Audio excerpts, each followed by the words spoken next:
आज खूप लोक फक्त स्वामींना मानतात, पण आपले कुलदेव कुलदेवी विसरतात। पण स्वामी समर्थ स्वतः काय सांगतात माहितीये का?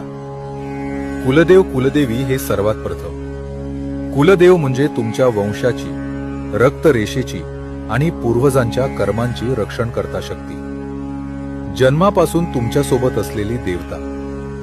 स्वामी, गुरु, इष्टदेव हे मार्ग दाखवतात, पण घराचं रक्षण कुलदेव करतो। फक्त स्वामी भक्ती केली आणि कुलदेव विसरले तर भक्ती असते पण आयुष्यात अडथळे राहतात, कृपा असते पण स्थैर्य येत नाही। हे असंच आहे, छत रंगवलं पण पाया दुर्लक्षित केला।